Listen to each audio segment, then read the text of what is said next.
Now on WCIA 3 News. A landmark ruling at the Supreme Court supercharges the election in November. We have a reaction from Governor Rauner and J.B. Pritzker coming up. It can't happen twice in a row. Or can it? Why many in Gifford held their breath when the wind started kicking up last night. In the office, we don't have that, and that gets hot. We have like 4 fans. But they're not doing enough. Why one animal shelter needs your help to beat the heat. You're watching your local news leader. This is WCIA 3 News at 6. It came without any warning to us. A third tornado has hit Champaign County in the last few weeks, and this one was too close to home for one town. Good evening, I'm Aaron Bennett. And I'm Jennifer Roscoe.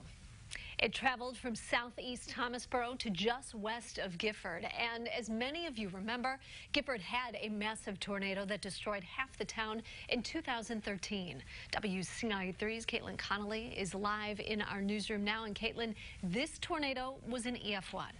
It hit about 90 miles per hour, crossing almost 4 miles. Now, I went to the spot where the National Weather Service believes the tornado ended. It was right outside of Gifford. And for those who remember the last big tornado, this was too close. The last time a large tornado hit Gifford, it was 2013. Half the town was in ruins.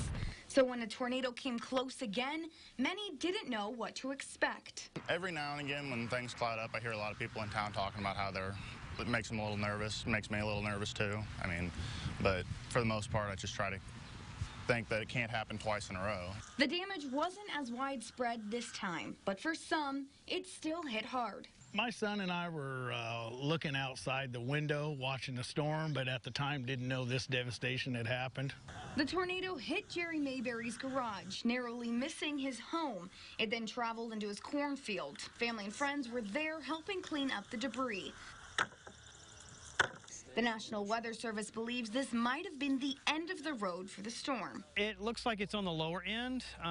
We're probably looking at probably a 1 right now. His damage is severe, but Mayberry says he's lucky.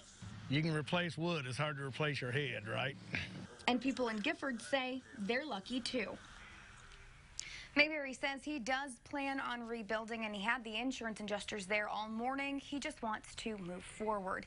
Live in the newsroom, Caitlin Connolly, WCIA 3, your local news leader. And it is hard to replace your head. Yes. Right. All right, thank you. The 2013 Gifford tornado was an EF3, reaching speeds of 140 miles an hour. 6 people were hurt. It was on the ground for almost 30 miles and was a quarter-mile wide at its widest point. Now, the National Weather Service confirmed last night's tornado this afternoon. Yeah, it wasn't the strongest of twisters, being an EF1, but certainly did its share of damage. Chief Meteorologist Kevin Leidy helped alert everyone around there to what was going on there in northeast Champaign County. And Kevin, you went out there today to see some of that damage yourself. What did you see out there? Yeah, we did. We went out there to check this out. Obviously, here again, the path of this confirmed tornado, EF1, and taking that, again, close, similar route to that Gifford tornado. But you can see 8 minutes this was on the ground, a width of 75 yards, and EF1 at 90 miles an hour, like we mentioned. So here's the tornado. We saw the video. Look at the damage right. You're going to see the debris. Look at that debris right there being lifted up. What is that debris? Well, that's here. From this home, this machine shed here, this is some aerial drone video that we've got, and you can see the trees that were knocked down here from this, the sheet metal from that that machine shed there that was blown off. And then look at the corn here. As you can see it blown over, and the path, it is as clear as day. You can really tell where that tornado did touch down and cause the damage. Again, several trees knocked down, and again, the path of this coming just across where this home is located. You can see, and it just barely missed it. So there it goes across the street, back over into the fields. Again, the EF1 tornado with our aerial drone footage there kind of showing just the devastation that this tornado did bring. Aaron? All right, we'll check it back in with you again in a few minutes. Kevin, thanks. Now to the other big story of the day. The U.S. Supreme Court announced its decision today on a case that has major political implications here in Illinois. The court ruled 5-4 in favor of Illinois state worker Mark Janis. The ruling means government unions can no longer force workers to pay union dues. We have team coverage on this tonight. WCIA3's Capitol Bureau Chief Mark Maxwell is live in Springfield. Raquel Martin is in our Capitol newsroom. First, we're going to start with Mark. And Mark, this opens the door for a major political fight. Jennifer, that's right. This ruling could change the shape of government in Springfield. It could also supercharge the election in November. This gives Governor Rauner a two-headed win. First, in his contract dispute with AFSCME. Second, in his political battle with House Speaker Michael Madigan. Rauner accuses the Speaker of legal corruption, if you will, taking donations from unions and then turning around and rewarding them with lucrative contracts with big benefits. Madigan and the government union leaders are backing J.B. Pritzker against Rauner in November. On the campaign trail, Pritzker calls for raising taxes to pay for state services. Rauner pledges to cut taxes, and that's where this could come into play. Rauner says now that the court has ruled, it opens the door for every taxpayer to have a seat at that negotiating table. Is also an historic victory for taxpayers who for too long have borne the unfair, excessive cost inherent in the conflict of interest between government union leaders and politicians who they both negotiate with, but as well support through their advocacy and political work. If this is what he's going to run on for the next 4 or 5 months, he's going to lose. There stopping in Springfield today. Of course, the concentration, the biggest epicenter of state workers in the state. One question Pritzker was not prepared to answer: what benefits should state workers get if they leave the union? Should the union have to negotiate on their behalf if they're not paying for it? Today's 5-4 ruling at the Supreme Court opens the exit doors and tempts state workers to leave the union and take their dues with them. Jennifer, on average, that's $900 a year. Begging the question, do you take the money and run? And you're going to be on top of that and let us know what the fallout of this is. All right, Mark, thank you so much. Now, today's ruling impacts roughly 5 million government workers in 22 states around the country. It overturns a 41-year precedent that protected fair share dues. Now, Mark Janis is the state worker who argued his case before the Supreme Court, but soon tens of thousands could join him.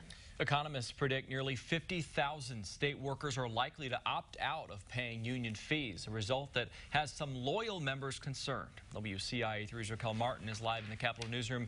And Raquel, you talked to state workers who are staying in their unions. How are they feeling today? Aaron, they're definitely disappointed, but they're going to use that disappointment and use it as energy to mobilize for this battle. Now, every state worker got one of these today, and it's a memo that says effective immediately, they'll no longer be charged fair share fees. It's the monumental Supreme Court ruling many state workers dreaded. We were preparing for the worst case scenario, and unfortunately that happened. Effective immediately, non-union members don't have to pay fees. For teachers like Neil Calderon, the news put a bit of a damper on summer plans. The last 16 years, each summer I've taught summer school, but the last couple I've been able to take off, and it's been kind of nice having a little bit of a break. Now, break's over. He's not back in school till August, but he says it's time to put in some work. If we sit back and think that that people like Bruce Rauner and the people that supported this case are going to just sit back and pop champagne and celebrate, we're wrong. He'll spend the next weeks convincing other educators to stay in the union. When we advocate for ourselves, we're not just talking for ourselves as teachers. When we talk about workplace safety, our workplaces are our classrooms. That's where we send our children. He's in the Illinois Education Association, a union 100,000 members strong for now. A U of I study predicts thousands of people may leave their union statewide. As a result, they say wages could fall on average 3.5%. Our members, we're all going to link arms, we're going to unify our voice, and we're not going to let that happen. AFSCME members say they're preparing for a fight. We know that our power comes from our people. We don't have billions of dollars. We don't have these unlimited bank accounts. We are middle-class workers. AFSCME says 90% of their workers are full-time union members who do pay their fees, and they expect those numbers to stay where they are. But a survey they put out last year tells a different story. It shows that 15% said they would stop paying, and about 50%, I should say, said they're on the fence. For now, live in the Capitol Newsroom, Raquel Martin, WCIA 3, your local news leader. All right, yeah, we'll have to see what happens over the next few days and weeks. Raquel, thank you. A state trooper is facing felony charges in Champaign County. Police say Leonard Kirkpatrick solicited someone he believed to be a prostitute while on duty. The investigation shows he contacted the person through text twice in early April and offered money in exchange for sex acts. Kirkpatrick is from Charleston and was assigned to Champaign County.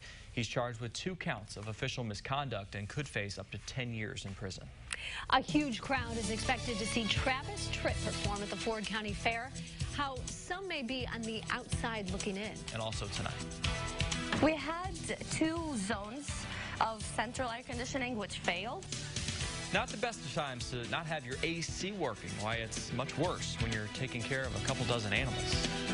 Pretty nice evening on the Roofing Dog. I'm Ed Camera looking down there at Champaign. A few fair weather cumulus clouds. 83 the official high, which is still actually below average. We're going to talk about how that's all about to change. Feeling like 110 degrees soon. We'll show it to you coming up. Live from your local news leader, Jennifer Roscoe, Aaron Bennett. Central Illinois' most accurate forecast with meteorologist Kevin Lighty and Brett Behrens on sports. You're watching WCIA 3 News at 6.